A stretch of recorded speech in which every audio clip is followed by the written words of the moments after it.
Today's story was written by Reddit user Vaughn1919. Rodney shot up from his bed, drenched in sweat. He swung his legs over the edge and stood up. It had been 3 years and he still had nightmares about her. He hated it when Henry was right sometimes. Rodney grabbed a clean towel and entered his shower. As he cleaned himself, he continuously had flashbacks to her and what happened that day. Once he was done with his shower, he started getting dressed, only to be interrupted halfway through by the distinctive voice of Irene. "Hey Cap, we have arrived at Sector 6. Do you want me to get Cal to assemble an away team?" she asked cheerily. Rodney shrugged and continued to get dressed. "Yeah. Oh, and have him see if any of the prisoners want to help, and I'll be ready to go in a few minutes." "You sure that's a good idea?" she asked, concerned. Rodney sighed heavily. "You know why I have to go, and as for the prisoners, you know what will most certainly happen to them once we get to New Seoul, so we might as well get them used to helping out." "All right, I'll tell Calvin," she declared, ending the call right after. Calvin entered the brig, helmet in one hand, rifle in the other. He took a look around and immediately saw the terrified expressions of many of the Raconor's crew. He let out a sigh and took a deep breath. "Calm down. None of you are going to die. I'm here under orders to see if anyone would like to volunteer to help with some hard work. Help us get done faster," he declared loudly. "What?" a prisoner asked, Charla if he remembered correctly. "Well, we are at this planet to gather some supplies that had been abandoned here by pirates, and Rodney wanted me to see if any of you would be willing to help," Calvin explained. For a moment, no one said or did anything, until Grinnak stepped forward. "I'll go." Calvin nodded and had one of his troopers open the cell door. "Anyone else?" he asked. Several others in the cell joined their captain, including Charla. After a few others from the other cells volunteered, Calvin counted the volunteers and left him with a total of 10. They all left and made for the hangar, as Calvin tapped his comm on his helmet. "I need 10 sets of environmental gear for the volunteers. It should all be in their pods. I'm sending the info now," he ordered calmly. The group continued into the hangar. The volunteers stopped upon seeing the sizable group of human marines and spare personnel. Calvin continued until he was a few feet away from Rodney and saluted. 10 prisoners volunteered to join us on the away mission, sir," he declared. Rodney turned around. "Good. Get them in the enviro gear and let's go," he ordered before putting on his helmet, which created a hiss and a seal was formed. Charla sat in the human light freighter as it descended upon the planet. She hadn't expected her captors to ask for help, or the large number of armed humans that would be joining them. If she remembered from her lessons, the humans had brought a company-sized element of Marines and another company-sized element of the ship's crew, all of which were armed. She definitely didn't expect the human captain, Rodney, to be joining them. "Alright, boys and girls, welcome to paradise," came the pilot's voice over the intercom. The ship came to a thud as it landed. "Alright, Marines, you know the drill," Calvin called, as he and his troopers moved to the 2 smaller doors on either side of the cargo bay. The Marines stacked up at both doors and waited. Suddenly, the lights at the doors turned red and opened. The Marines poured out of the ship and silence followed. After what seemed like an eternity, Charla sighed as the cargo bay door opened and a ramp lowered onto the landing platform. The Defiance crew began to move off the ship, followed by her and the other volunteers. Upon leaving the ship, she took a look around as her environmental suit began providing readings on the atmosphere and potential points of interest, one of which was the large base they had landed at. "Alright, I want the platoon of the ship security to stay here and hold the landing platform and the ship. The other platoons and volunteers will wait here until the Marines complete their sweep of the base," Rodney ordered over the comms channel. "Sir, my scanners are picking up an active power source approximately 6.23 miles to our 330, called someone. Rodney grabbed a pair of binoculars and scanned the direction indicated. After a moment, he huffed. "Alright, I want some volunteers to join me to check that out. Could be something useful," he called. A few raised their hands, and Tryla found herself doing the same, as well as another volunteer from her crew. Rodney looked at those who wanted to go and waved for them to follow him. "You all know the drill from here. Calvin is in command." He started walking back into the ship, pressed a button on the cargo bay wall as he went.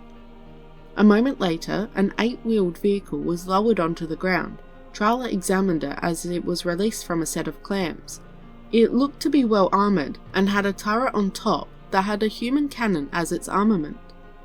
As she followed Rodney to the back to see a sealed door, he pressed a button on his wrist and the door opened, lowering into a ramp. Everyone piled in, the door sealing behind them. Tryla looked around. In total, there were 7 in the vehicle. "Alright, Takashima, you and Diaz are on turret. I'm driving. Casto and Sergio stay back here with our guests and strap in," Rodney declared as he climbed through another open door, where he, Takashima and Diaz entered, before the door closed behind them.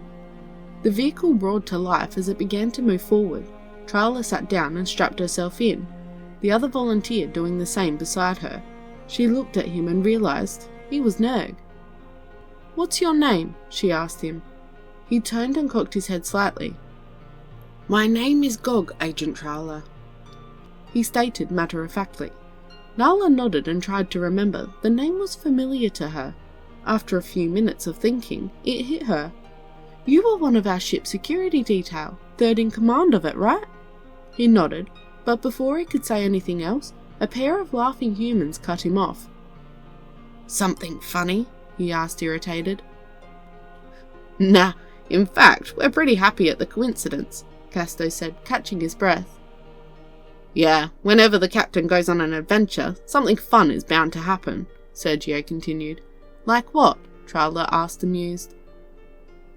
"Well, last time I joined the captain for one of his little adventures, I nearly got eaten by a swarm of rattigids," Sergio said, laughing. Tryla and Gog turned to each other as the vehicle's speed began to pick up. Calvin and his troopers opened the main doors to the facility, weapons trained down the hall. They began to sweep the hall to ensure it was completely clear. Once they reached the end of the long hall, they prepared themselves to open another large door. If the scans were to be believed, then there would be a large plaza on the other side. The Marines all had their designated sectors of fire. Now it was the moment of truth. Lance Corporal Kayla finished hacking the door controls. She backed up as the door began to open, hissing and groaning the entire time.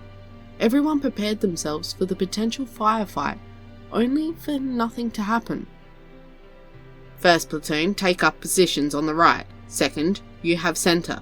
Third, take the left. Fourth platoon will hold this hall," he ordered over the internal comms. The Marines did as ordered and began to secure the other side of the door. Calvin followed them in and took a long look around the room. It was empty but trashed. He looked up and saw that many of the panels on the ceiling were damaged from energy weapons. The same for the walls and even the floor. "Looks like there was a battle here. Fan out and clear this plaza. If you locate any dead bodies, tag them with a chem light, eyes peeled and heads down," he ordered. They swept through the plaza. Every door they found was marked and secured by a fire team. Once the whole plaza was secured, Kayla approached Calvin. "Report, Kayla. What do we got?" Calvin asked. "Well, there are 4 doors including the one we came in from. All are secured. No bodies, but a few energy weapons were found, along with quite a few dried blood splatters," she answered. Cal looked around again before grunting. "So whatever fight happened here was between someone using energy weapons, the pirates most likely, and something." "Something?" she asked, puzzled. "No bullet holes or casings," he stated matter-of-factly. "Radio the landing pad. I want sensor brought in here. We scanned the layout of this place, but I want an in-depth bioscan. Something isn't right about this." Kayla nodded and left. A short while later, a biosensor was brought into the centre of the plaza. Once activated, it began scanning the facility. No other lifeforms were detected. Calvin set it to continuously scan the facility, before turning to the platoon leaders. "Alright, 4th Platoon will stay here and begin bringing additional personnel. This will be our FOB. Scans indicated that the hall to our left is the reactor and engineering section. That's your area to sweep 3rd Platoon. To our right is the crew quarters, hydroponics and general storage. That's your zone, 2nd Platoon. I'll take 1st Platoon to check security, brig, command centre, hangar and medical, all of which are to our front. Dismissed," he declared. The platoons began to go their separate ways as the rest of the Defiance's platoons began to filter in. Alex led his platoon through the wrecked hallway towards the reactor. Same signs of a violent struggle, but no bodies. Upon reaching the main reactor room, they found the door sealed shut, and a great deal of dried blood on it. "Alright, radio the FOB and inform them that the reactor room is sealed and the lining in the walls may be preventing an accurate reading on the bioscan," Alex ordered. Seta led her troops through the hall, clearing every room in the crew quarters. So far, it's all been the same, blood and ruined rooms. Once they reached the hydroponics bay, they found it empty, not even dead plants. She narrowed her eyes. She completely agreed with the chief. Nothing about this was right. Finally, they searched the storage bay. The door was broken open. She steeled herself for what might come. She looked into the room, another complete mess. Before continuing, she decided to report in. "Radio into the FOB that we have reached the storage bay and will proceed once they update us on the bioscan readings," she instructed. Calvin and Bo led 1st Platoon through security. Everything was the same: blood, burn marks and trashed. Once they reached the brig, they counted 3 cells. All had been broken into and were covered in blood. "You know, I'm starting to think this place wasn't abandoned, but massacred," Bo said casually. "Same here," Calvin replied. They entered the med bay and found that it was in the same condition as the rest of the base, so they continued to the hangar. Upon entering, Calvin noticed the Coalition Type 5 interceptors littered throughout, as well as more blood and burns. They pushed further and reached the elevator to the command center. They managed to get the door open and found the lift destroyed below them. "Alright, Bo, you stay here. I'll take her squad up," Calvin said.